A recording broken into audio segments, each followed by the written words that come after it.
ఈ రోజు వేటలోనే మా ఇంజిన్ సంబంధించిన సీకర్ పంప్ అయితే పోయిందండి. అదే ఇంజిన్ సపరేట్ గా వాటర్ రావడానికి ఒక సీకర్ పంప్ ఉంటుందండి, అది అయితే పోయింది. బోట్ లో అయిపోతుందని చేస్తారు కానీ అవ్వలేదు.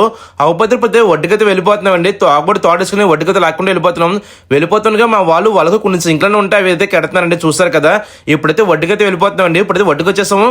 మేము వచ్చేసరికి చిన్న తప్ప వాళ్ళైతే వేటకి వెళ్తున్నారు, పొద్దు వాళ్ళకి అనేది అంటే కనక చేపలు వేటకైతే వెళ్తున్నారండి. మా చిన్న బోట్ అయితే వడ్డీకైతే చేసేసామండి. మా పెద్ద బోట్ అయితే లంగా వేసుకుని ఇప్పుడైతే తాళం అయితే చేసేస్తున్నాము. మాతో పాటు మా అశోక్ బహ్మద్ గడు, అలాగే బొంటిగోడు, నేను, రంకాస్నాయ్ గారు, గొల్లమయ్య గారు ఉన్నామండి. బోట్లు అయితే ఉన్నాం. బోట్లను కూడా కొన్ని బోట్లు దిగేసాయి చేపలు లేక. అంటే వేటలో కొన్ని బోట్లు అయితే ఇంకా ఉన్నాయండి. మేము కూడా ఉండేవాళ్ళమే, ఇంజి రాకపోతే వచ్చేసాము. ఇప్పుడైతే ఒక చిన్న బోట్ అయితే వచ్చిందండి. మేము అనుకోకుండా అయితే బోట్ ఎక్కేసాము. రంకాసంగా బోట్లో ఉండిపోయారు. ఈ బోట్ వాళ్ళకి అయితే రైలు అయితే పడ్డాయండి, సింక్ రైలు అనేవి. చూసారు కదా, మా గొల్లమయ్య గారు అయితే ఏరుతున్నారు. ఈ రైలు బోట్ వాళ్ళకి ఉదయం నుంచి వల్లేసినా సరే ఏమి పడలేదు, తొక్కు పడుతున్నాయంట.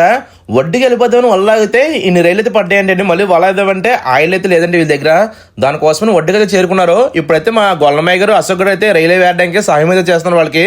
ఈ రైలు కూడా ఒక 1000-1500 వస్తాయండి. ఈ రైలు కూడా అంటే ఎన్ని రైలు పడ్డాయంటే 2 డొక్కులు అయితే అవుతాయి. బోటు వానర్ అయితే వీలేయండి.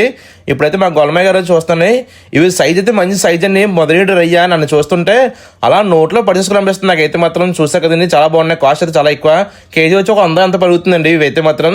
ఇప్పుడైతే మా వాళ్ళందరూ కూడా ఏరుతానండి. చూస్తారు కదా, వీడియో నచ్చితే లైక్ చేయండి. ఇటువంటి వీడియో కోసం మన ఛానల్ ఇప్పుడు ఫాలో కొట్టండి. మరి మంచి వీడియో కలిసి ఉందండి. మేము ఎప్పుడు లైక్ చేసేయండి.